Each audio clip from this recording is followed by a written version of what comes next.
disguise of being some sort of a civil rights continuation of where Dr. King left off. The rise of the biracial African, and I do consider them African unless they don't agree with us. Right. If you don't identify with your race, I don't want nothing to do with you. You understand? But other than that, for those who are biracial, they have no control over how they come into this world. And they're going to be treated as black, whether they like it or not. So as long as they're willing to identify with the rest of us, I see them no different as you and I. Okay. However, historically, that population within our group has always been used against us systematically. I'm not saying that all biracials are sellouts, because I got friends who are. I got heroes who are. Some of the greatest Pan-Africanists of all time were mixed race. That's not the point. The point is, systematically, the power structure depends on biracial Africans because they already have a natural, God-given split loyalty at birth.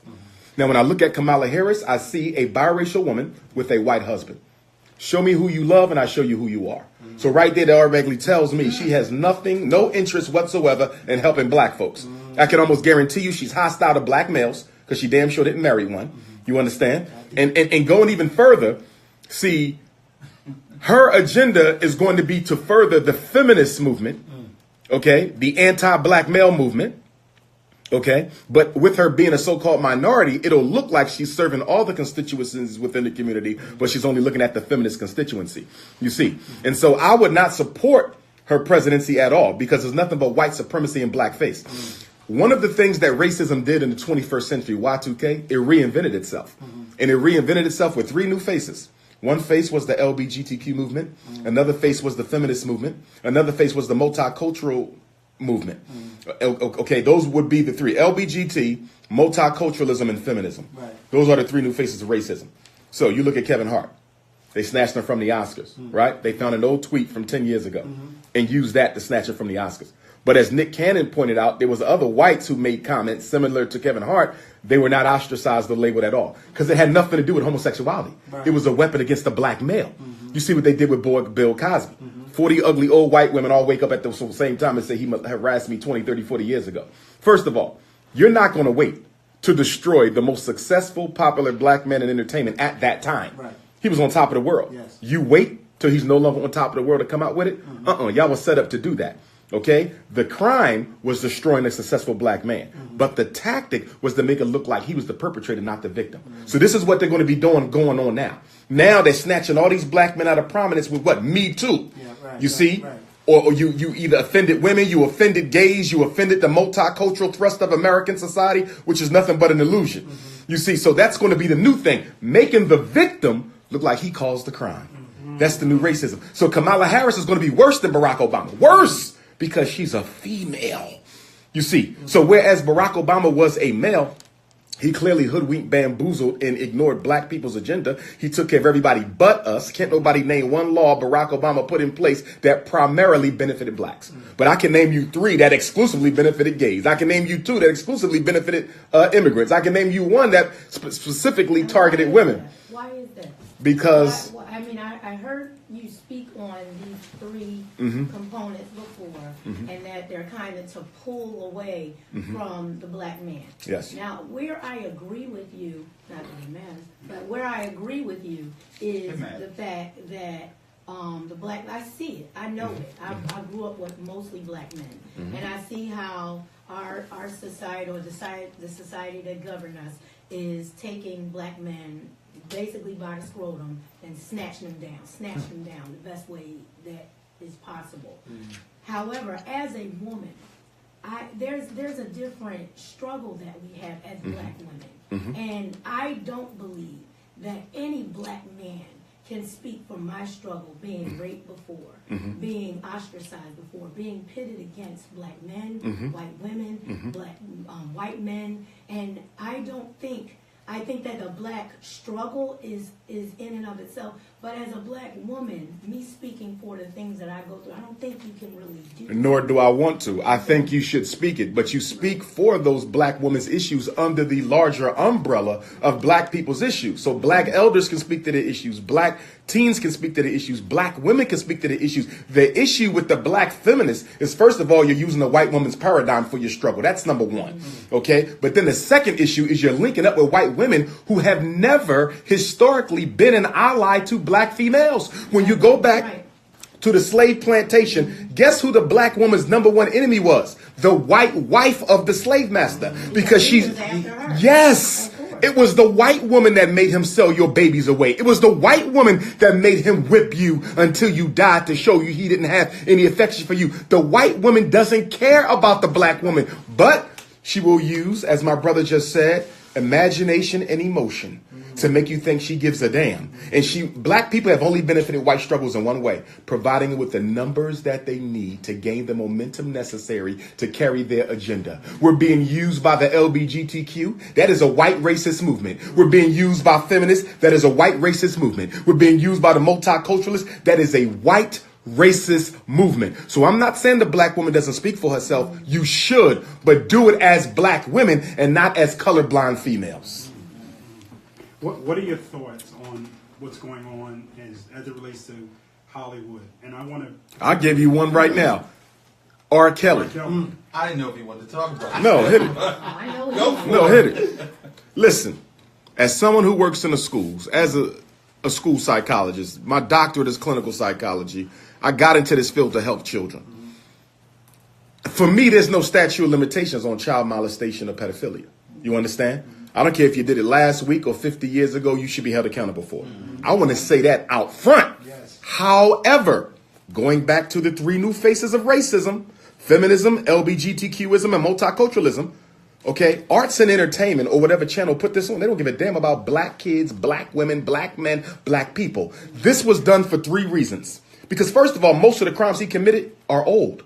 They happened. So why wasn't this done back then? Right. All of you in the video, why didn't y'all expose R. Kelly back then? You know why y'all didn't expose him? Because y'all thought y'all was going to get something out of this. The sickness of the R. Kelly show is the fact that everyone on the show was an accomplice to the crime. So my question to them would be, when they lock him up, because you love kids all of a sudden, but you didn't at that time, are you acceptable with being named as an accomplice and being sentenced to prison time yourself? Every parent, every woman, all of you are guilty. And my issue with the black feminists is they want to separate R. Kelly away from the system in which he existed. This was not a one-man operation. This was a system of people that preyed on children or allowed them to be preyed on and did nothing as long as they were getting what they expected out of the situation. That's not justice.